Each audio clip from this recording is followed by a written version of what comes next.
नमस्कार दोस्तों, आपका स्वागत है हमारे चैनल अननोन डायमेंशन पर। कहानी शुरू करने से पहले आपसे बस एक गुजारिश है। अगर आपको इस तरह की कहानियां सुनना अच्छा लगता है तो चैनल को सब्सक्राइब कीजिए और इस वीडियो को लाइक कर दीजिए। आपका साथ ही हमारी असली हिम्मत है। मेरा नाम विक्रम ठाकुर है। मैं दिल्ली में अपराधों की जांच करने वाला एक मनोवैज्ञानिक हूं। मेरा काम है हिंसा के चित्रों को देखना, पागल दिमागों के ताने बाने को समझना और हर चीज का तार्किक विश्लेषण करना। मैं उन चीजों पर विश्वास नहीं करता जिन्हें विज्ञान से नहीं समझा जा सके। पर फिर वो चिट्ठी आई। मेरे पिताजी के बड़े भाई मामा महेंद्र ठाकुर का एक पत्र मिला। उनसे मेरा सालों कोई संपर्क नहीं था। पत्र के शब्द घबराए हुए और टूटे फूटे थे। वो कुल धर्म और परिवार के कर्तव्य की बात कर रहे थे। उन्होंने लिखा था, विक्रम, तुम्हें वापस आना ही होगा। ये तुम्हारी नियति है। सबसे डरावनी बात थी पत्र पर लगा एक धब्बा, गहरा भूरा, सूखा हुआ। मेरा प्रशिक्षित मस्तिष्क तुरंत पहचान गया। ये स्याही नहीं थी, ये सूखा हुआ खून था। मेरी समझ में कुछ नहीं आ रहा था। ड्यूटी की वजह से या शायद एक अजीब सी जिज्ञासा के कारण मैंने उस गांव जाने का फैसला किया। वो गांव जिसका नाम था देवगढ़। जैसे जैसे मेरी गाड़ी पहाड़ी रास्तों पर चढ़ने लगी, हवा बदलने लगी। दिल्ली की गर्मी और शोर गायब हो गया और उसकी जगह एक सर्द, भारी सन्नाटे ने ले ली। पेड़ घने और अंधकारमय होते गए, जैसे वे मुझे घूर रहे हों। देवगढ़ एक सपने की तरह था जो दशकों पहले सो गया हो। घिसी पिटी पक्की सड़कें, कमजोर मकान और हवा में मिट्टी और धुएं की गंध। जैसे ही मैं उतरा, गांव वालों की निगाहें मेरे ऊपर चिपक गई। उनकी आंखों में डर था और एक अजीब सी श्रद्धा भी। एक बूढ़े ने मेरी तरफ देखकर दूसरे से फुसफुसाया, वो आ गया। वंशज। मैंने उनकी उपेक्षा की और सीधे ठाकुर हवेली की ओर बढ़ गया। वो हवेली सदियों पुरानी लग रही थी, अपनी लकड़ी की नक्काशी और टूटी हुई खिड़कियों के साथ। उसके सामने एक विशाल, खौफनाक पहाड़ खड़ा था, जैसे एक चुपचाप बैठा हुआ राक्षस। दरवाजा बंद था, पर ताला नहीं लगा था।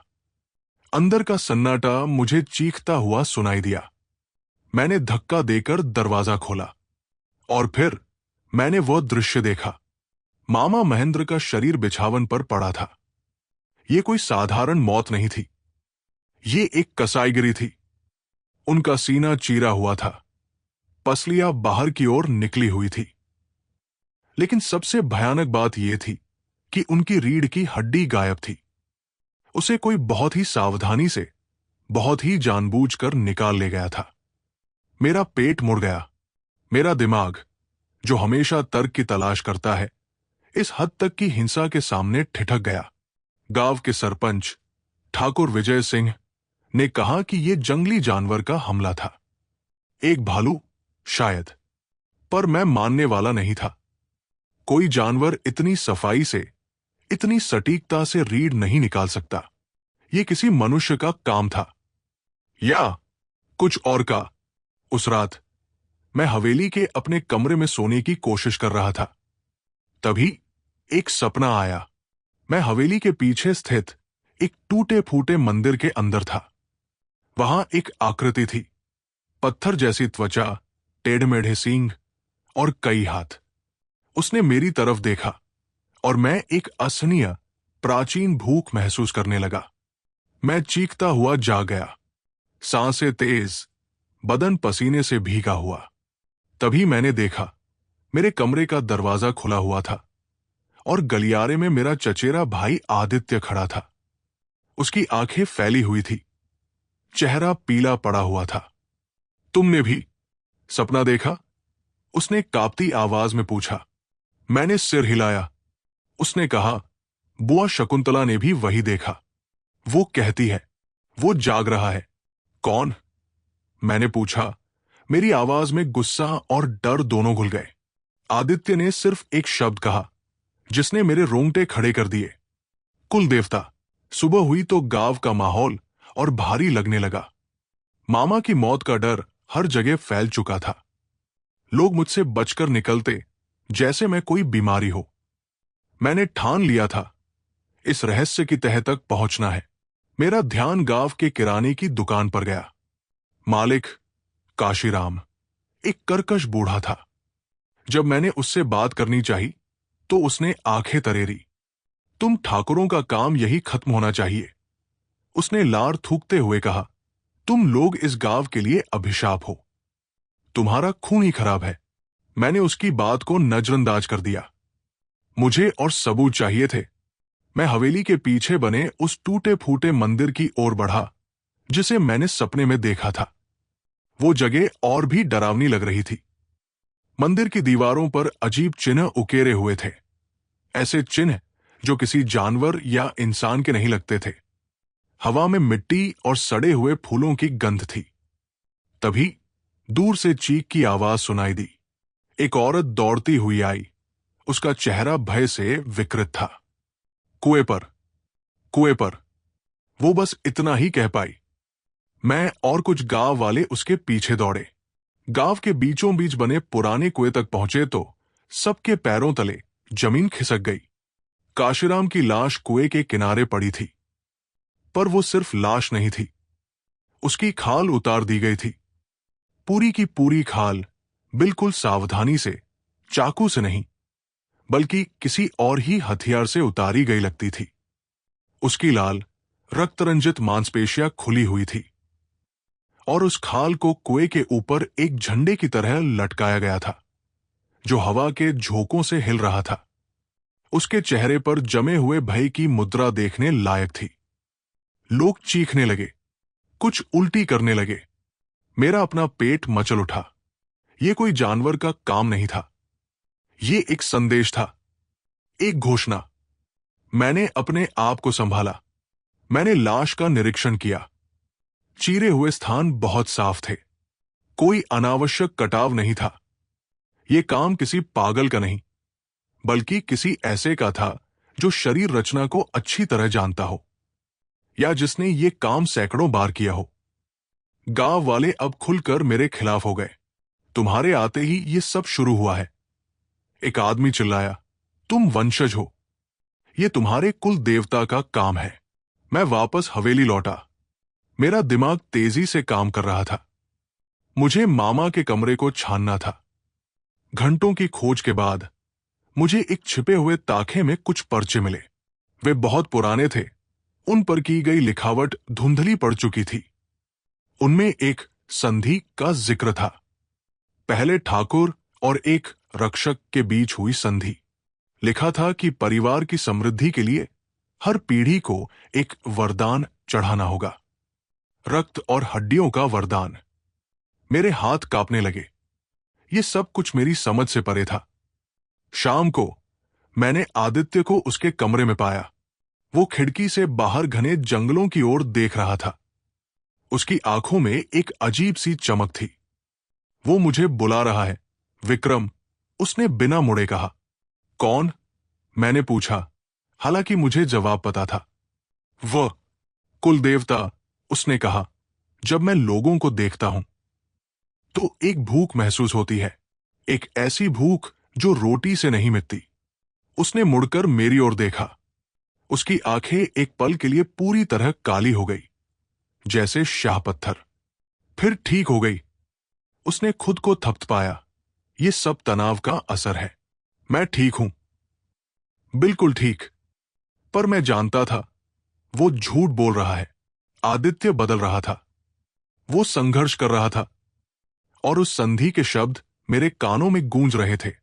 हर पीढ़ी को एक वरदान चढ़ाना होगा। क्या आदित्य की बारी थी? क्या वो वरदान था जिसकी उस संस्था को तलाश थी? मैंने खिड़की से बाहर उस पहाड़ की ओर देखा जो अब चांदनी में नहा रहा था। अब मैं ये नहीं मान सकता था कि ये सब महज संयोग है। कोई चीज जाग चुकी थी और वो हम में से किसी एक को अपना औजार बना रही थी। आदित्य का बदलाव अब साफ दिखाई देने लगा था। वो चिड़चिड़ा और गुस्सैल हो गया था। कभी कभी वो घंटों बैठकर खाली दीवार को घूरता रहता उसकी आंखों में कोई भावना नहीं रहती थी। फिर अचानक वो उठता और बेचैन होकर कमरे में चक्कर लगाने लगता, जैसे कोई शिकार की तलाश में हो। मेरी बुआ शकुंतला, जो पहले से ही कमजोर थी, अब पूरी तरह डर के मारे सहमी रहती थी। उन्होंने मुझे बताया कि गांव का एक ब्राह्मण पंडित जी इस बुरी शक्ति को दूर करने का प्रयास करने वाले थे। वो आज रात मंदिर में एक हवन करेंगे। शकुंतला ने कांपती आवाज में कहा, शायद इससे वो शांत हो जाए। मुझे इन सब बातों पर विश्वास नहीं था, पर एक उम्मीद की कहीं से तो कोई जवाब मिले मुझे भी उस मंदिर तक खींच ले गई। संध्या का समय था। मंदिर के अंदर दियों की रोशनी थी। पंडित जी मंत्रोच्चारण कर रहे थे। आदित्य भी वहां बैठा था, लेकिन उसका शरीर एक अजीब ऐंठन में था, जैसे कोई उसे अंदर से खींच रहा हो। मैंने देखा उसकी उंगलियां लगातार जमीन को खुरच रही थी। पंडित जी ने आग में घी डाला। एक जोर की लपट उठी। तभी आदित्य का सिर एक झटके के साथ ऊपर उठा। उसकी आंखें अब पूरी तरह काली और चमकदार थी, जैसे दो कोयले। उसके मुंह से एक ऐसी आवाज निकली जो उसकी अपनी आवाज नहीं थी। एक गहरी, कर्कश गुर्राहट। तूने हमारी पूजा में विघ्न डाला। आदित्य के मुंह से वो आवाज निकली, अब तू हमारा वरदान बनेगा। पंडित जी की आंखें भय से फैल गई। वो पीछे हटने लगे, लेकिन आदित्य उठ खड़ा हुआ। उसके हाव भाव अब पूरी तरह बदल चुके थे। वो एक जानवर की तरह, बल्कि उससे भी ज्यादा खतरनाक चीज की तरह चल रहा था। मैं आगे बढ़ना चाहता था, लेकिन मेरे पैर जमीन से चिपक से गए थे। एक अदृश्य भारीपन मुझे दबोचे हुए था। आदित्य ने पंडित जी पर हमला कर दिया। ये कोई साधारण हाथापाई नहीं थी। ये एक विधि थी, एक भयानक अनुष्ठान। मैं देखता रह गया, बेबस, जबकि आदित्य ने पंडित जी के अंगों को उनके शरीर से अलग कर दिया। उसने उनकी बाहें, टांगे, सब कुछ एक खास तरीके से मोड़कर जमीन पर एक वृत्ताकार चिन्ह बना दिया। ये कोई अव्यवस्थित हिंसा नहीं, बल्कि एक डरावनी कला थी। सबसे भयानक दृश्य तब हुआ जब आदित्य ने पंडित जी का सीना चीरकर उनका दिल बाहर निकाला। वो दिल अब भी धड़क रहा था। आदित्य ने उसे उठाया और मंदिर के मुख्य बेदी पर रख दिया। फिर वो उसके सामने घुटनों के बल बैठ गया। उसके शरीर पर पंडित जी का खून लगा हुआ था और उसके चेहरे पर एक अलौकिक, भयानक आनंद था। तभी मंदिर के अंधेरे कोनों से वो शक्ति प्रकट हुई। कुल देवता, पत्थर जैसी खुरदरी त्वचा, टेढ़े मेढ़े सींग और कई सारे हाथ। वो आदित्य के पीछे आकर खड़ा हो गया। उसने अपने एक हाथ से आदित्य के सिर को सहलाया, जैसे कोई मालिक अपने वफादार कुत्ते को पुरस्कृत कर रहा हो। आदित्य ने आंखें बंद कर ली और एक गहरी, संतुष्ट सांस ली। ये सब देखकर मेरी तर्कशीलता का अंतिम दिया बत्ती भी बुझ गया। ये सच था, बिल्कुल सच। वो प्राणी फिर से गायब हो गया। आदित्य वही बैठा रहा, मानो ताकत से खाली हो चुका हो। मैं अपनी जगह से हिल पाया। मैंने दौड़कर शकुंतला को बुलाया। जब हम मंदिर पहुंचे तो आदित्य अब भी वही बैठा था। उसने हमारी ओर देखा। उसकी आंखों में अब वो कालापन नहीं था, बल्कि एक गहरा, असीम पश्चाताप और भय था। उसने मुझे देख लिया। आदित्य ने रोते हुए कहा, वो मेरे अंदर है। मैं उसे रोक नहीं सका। मैंने महसूस किया। उसने जो किया उसमें मुझे आनंद आ रहा था। शकुंतला ने हाफते हुए कहा, अब कोई रास्ता नहीं बचा। वो देवता अब तुझे अपना वाहक बना चुका है। तू उसकी इच्छा से ही मारेगा। मैंने आदित्य की ओर देखा। वो मेरा चचेरा भाई था, लेकिन अब वो एक हथियार था। एक ऐसा हथियार जो अब ठाकुर खून से ही नहीं, बल्कि हर उस चीज से नफरत करने लगा था जिससे उसका सामना होता। और मैं जानता था, अब मैं सिर्फ एक साधारण मनोवैज्ञानिक नहीं रह गया था। मैं एक शिकार था, क्योंकि आदित्य ने जब उठकर मेरी ओर देखा तो उसकी नजरों में पश्चाताप के साथ साथ एक नई तीव्र भूख भी दौड़ गई थी। आदित्य अब पूरी तरह से उस शक्ति का गुलाम बन चुका था। वो हवेली में एक भूत की तरह घूमता। उसकी आंखों में अब सिर्फ एक ही भाव रह गया था, एक अनंत शांत खालीपन। वो अब मेरे या शकुंतला से बात नहीं करता था। बस कभी कभी हमें देखकर उसके होंठ एक अजीब विकृत मुस्कान में बिगड़ जाते। शकुंतला बुआ ने मुझे हवेली के सबसे गुप्त कमरे में ले जाने का फैसला किया। एक ऐसा कमरा जिसके बारे में सिर्फ ठाकुर परिवार के मुखिया को ही पता होता था। वहां एक लोहे के संदूक में उन्होंने मुझे और पुराने पत्र दिखाए। ये पत्र उस संधि के बारे में थे जो हमारे पूर्वज ने की थी। ये संधि टूटनी चाहिए, विक्रम, शकुंतला ने कमजोर आवाज में कहा, नहीं तो ये कभी खत्म नहीं होगी। हर पीढ़ी में से एक को इसकी भेंट चढ़ना होगा। आदित्य अब उसका हिस्सा बन चुका है। अब वो हमें ही निशाना बनाएगा। उसे शुद्ध रक्त चाहिए। मैंने पूछा, इसे कैसे तोड़े? संधि की जड़ उस मंदिर में है, उन्होंने कहा। वहां एक पत्थर की पट्टिका है जिस पर यह संधि लिखी है। उसे तोड़ना होगा। पर आदित्य अब उसकी रखवाली करता है। उसी रात आदित्य ने हमला किया। वो सीधे शकुंतला बुआ के कमरे में घुसा। मैंने उसकी आहट सुनी और दौड़ा। जब मैं पहुंचा तो वो उन्हें घसीटते हुए बाहर ले जा रहा था। शकुंतला चीख रही थी, छोड़ दो मुझे, मैं तेरी बुआ हूं। आदित्य ने कोई प्रतिक्रिया नहीं दी। उसकी ताकत अलौकिक थी। मैंने उसे रोकने की कोशिश की, पर उसने एक ही झटके में मुझे दीवार से टकरा दिया। सब कुछ इतनी तेजी से हुआ कि मैं कुछ कर नहीं पाया। वो उन्हें हवेली के पिछवाड़े ले गया, जहां एक पुराना सूखा हुआ बगीचा था। चांद की रोशनी में मैंने देखा कि कैसे उसने शकुंतला को जमीन पर गिराया। नहीं, मैं चीखा और फिर से भागा। पर इस बार आदित्य ने मुझे रोकने की कोई कोशिश नहीं की। उसने मुझे सीधे आंखों में देखा और फिर शकुंतला की ओर मुड़ा। यह दृश्य मेरे दिमाग पर हमेशा के लिए अंकित हो गया। उसने शकुंतला को मारा नहीं, उसने उनके शरीर को बदल दिया। उसने उनकी बाहों और टांगों को उस तरह से मोड़ा जैसे कोई माली पौधे की शाखाएं मोड़ता है। हड्डियों के टूटने की आवाज चीख से ज्यादा डरावनी थी। उसने उन्हें जमीन पर इस तरह स्थापित किया कि वो एक मनुष्य नहीं, बल्कि एक कुरूप मरोड़दार पेड़ जैसी लग रही थी। उनका मुंह खुला रह गया था। आंखों में जमा हुआ एक अकथनीय भय और पीड़ा। वो अब भी जीवित थी।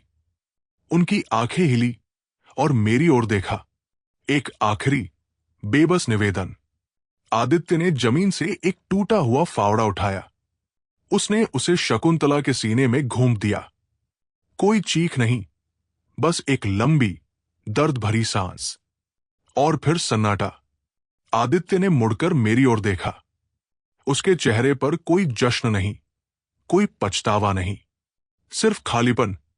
अब तुम्हारी बारी है, वंशज, उसने कहा और हवेली में वापस चला गया, मानो कुछ हुआ ही नहीं। मैं वही घुटनों के बल गिर गया। मेरे सामने मेरी बुआ का शरीर था, जो अब एक डरावनी मूर्ति में तब्दील हो चुका था। उनकी आंखों में जमा हुआ डर मुझे अनंत काल तक कोसता रहेगा।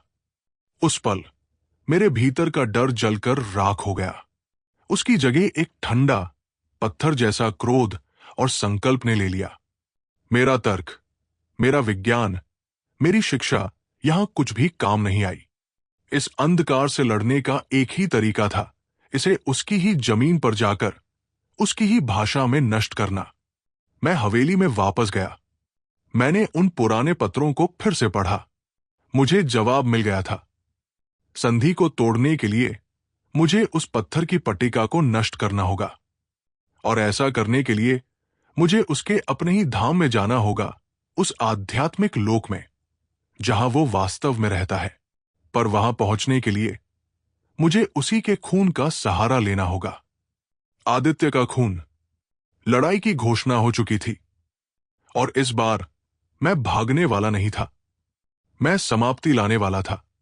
हवेली का सन्नाटा अब चीखों से भी ज्यादा डरावना था। मैंने आदित्य के कमरे का दरवाजा खोला। वो वहां बैठा था। उसकी पीठ मेरी ओर थी। हवा में खून और बर्बादी की गंध थी। तुम आ गए, उसने बिना मुड़े कहा। उसकी आवाज दो सुरों में गूंज रही थी, एक उसकी अपनी, दूसरी एक गहरी, भारी आवाज। क्या तुम अंततः अपनी नियति स्वीकार करने आए हो? मैं इसे समाप्त करने आया हूं, मैंने कहा। मेरी आवाज लौ जैसी ठंडी थी। उसने मुड़कर देखा। उसकी आंखें फिर से उन काले शून्य में बदल चुकी थी। कोई इसे समाप्त नहीं कर सकता। मैंने झपट्टा मारा। मैंने अपनी जेब से वो लोहे का टुकड़ा निकाला जो मैंने हवेली की कार्यशाला में ढूंढा था। एक नुकीला, जंग लगा हुआ सरौता। मैंने उसे आदित्य के बाजू पर घूम दिया। वो चीखा, लेकिन ये चीख मानवीय नहीं थी। ये एक रोषपूर्ण गर्जना थी। काले, गाढ़े तरल का फव्वारा उसके घाव से निकला। उसी खून को मैंने अपने हाथ में लिया, जैसे पुराने पत्रों में लिखा था। ये मेरी कड़ी थी। मैं भागा। पीछे से आदित्य की विकराल गर्जनाएं सुनाई दे रही थी। मेरा लक्ष्य मंदिर था। मंदिर के भीतर हवा स्थिर और भारी थी। मैंने आदित्य के खून से जमीन पर एक वृत्त बनाया और स्वयं उसके बीच में बैठ गया। मैंने अपनी आंखें बंद की और उन मंत्रों को दोहराना शुरू किया जो शकुंतला बुआ ने मुझे दिए थे।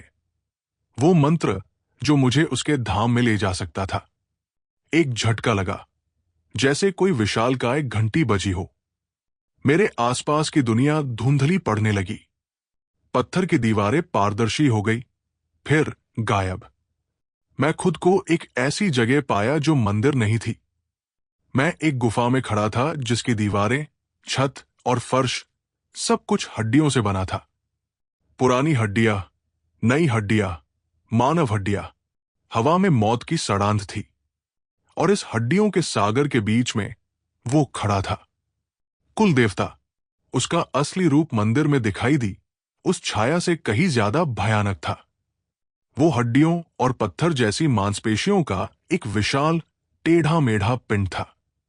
उसके असंख्य हाथ हड्डियों से बने थे और उसके मुख पर कोई आंखें नहीं, सिर्फ एक गहरा, खुला हुआ मुंह था जिसमें से निरंतर एक फुसफुसाहट निकल रही थी। और उसकी छाती में आदित्य का चेहरा धंसा हुआ था, चीखता हुआ, पीड़ा से विकृत। तुम्हारा स्वागत है, वंशज। 100 आवाजों में फुसफुसाहट गूंजी। अपनी विरासत देखो। अचानक मेरे चारों ओर की हड्डियां हिलने लगी। उनसे छायाएं उभरने लगी। मेरे पूर्वज, महेंद्र मामा, शकुंतला बुआ, पंडित जी, काशीराम और असंख्य अन्य जिन्हें मैं नहीं जानता था। वे सभी उसी भयानक तरीके से मारे गए जैसा मैंने देखा था। वे मेरी ओर बढ़े, उनकी आंखों में उसी काले शून्य के साथ। शामिल हो जाओ हम में, आदित्य के चेहरे ने चीख कर कहा। एक भयानक युद्ध छिड़ गया। ये केवल शारीरिक नहीं था, ये मानसिक था। वे छायाएं मेरे दिमाग में घुसपैठ करने लगी। मुझे उनकी पीड़ा, उनके डर, उनकी हताशा महसूस करा रही थी। मैंने अपने हाथों से लड़ाई की, उन हड्डियों के हाथों को तोड़ते हुए जो मुझे खींच रहे थे। मैंने उस लोहे के सरौते से वार किया और जहां भी ये लगता, वहां से एक जलती हुई चिंगारी निकलती और छायाएं चीखती हुई पीछे हट जाती। मेरा लक्ष्य उसकी छाती थी। वहां आदित्य के चेहरे के ठीक पीछे एक हल्की सी धड़कन देखी जा सकती थी। एक चमकदार, मांसल पुस्तिका। वो संधि का मूल था। मैंने आगे बढ़ने का प्रयास किया, पर छायाओं का दबाव बहुत ज्यादा था। वे मेरे पैरों को जकड़ रही थी, मेरे हाथों को खींच रही थी। मैं थक रहा था, हार महसूस हो रही थी। तभी एक अलग छाया उभरी, शकुंतला बुआ की। उनकी आंखों में वही डर था, पर उन्होंने मेरी ओर देखा और सिर हिलाया। फिर उन्होंने और अन्य छायाओं ने मिलकर मेरे लिए एक रास्ता बनाया, उन अन्य छायाओं से लड़ते हुए जो मुझे रोक रही थी। वे मुक्ति चाहते थे। इसी मौके का फायदा उठाकर मैं आगे बढ़ा। मैंने कुलदेवता के सामने से छलांग लगाई। मैंने अपना हाथ बढ़ाया, लोहे का सरौता ऊंचा किया। माफ करना आदित्य, मैंने फुसफुसाया, और फिर मैंने जोरदार प्रहार किया। सरौता आदित्य के चेहरे से होता हुआ सीधे उस चमकदार पुस्तिका में धंस गया। एक ऐसी चीख निकली जिसने पूरी गुफा को हिलाकर रख दिया। प्रकाश की एक लहर फूट पड़ी जिसने हर छाया, हर हड्डी, हर पीड़ा को निगल लिया। कुल देवता का शरीर दरकने लगा, विस्फोटों में टूटने लगा। आदित्य का चेहरा एक अंतिम शांतिपूर्ण मुस्कान के साथ गायब हो गया। मैंने अपनी आंखें बंद कर ली। जब मैंने उन्हें खोला तो मैं मंदिर के भग्नावशेषों के बीच पड़ा था। ऊपर आकाश में सुबह के पहले तारे टिमटिमा रहे थे। हवा से वो भारीपन गायब था। सब कुछ खत्म हो चुका था। कुछ दिनों बाद मैं देवगढ़ से जाने के लिए तैयार था। गांव वाले अब भी डरे हुए थे, पर उनकी नजरों में अब डर के साथ साथ कृतज्ञता भी थी। ठाकुर हवेली को मेरे ही आग्रह पर जला दिया गया था। उसकी राख के साथ ही उसकी विरासत भी दफन हो गई। दिल्ली लौटकर मैंने फिर से अपना काम शुरू किया। अब जब मैं हिंसा के चित्र देखता तो उनमें एक नई समझ होती। मैं जानता था कि मनुष्य के भीतर का अंधेरा कितना गहरा हो सकता है। एक शाम मैं अपना कोट साफ कर रहा था तो मेरी उंगली एक कड़ी नुकीली चीज से चुभ गई। मैंने देखा, कोट की जेब में एक छोटा सा पत्थर जैसा हड्डी का टुकड़ा फंसा हुआ था, शायद मंदिर के मलबे से। मैंने उसे उठाया। एक पल के लिए, एक झोंके की तरह, मेरे मन में एक परिचित सी भूख उठी, तीव्र और प्राचीन। मैंने एक गहरी सांस ली। मैंने वो टुकड़ा उठाया और कूड़ेदान में फेंक दिया। मैं खिड़की के पास गया और बाहर देखने लगा। शहर की रोशनियां टिमटिमा रही थी। अंधेरा हमेशा मौजूद रहेगा, पर अब मैं जानता था कि उसका सामना कैसे करना है। लड़ाई जीत ली गई थी, और कभी-कभी जीत का मतलब सिर्फ जीवित रहना होता है। तो दोस्तों, वीडियो पसंद आए तो लाइक करें, सब्सक्राइब और बेल आइकन दबाना ना भूलें।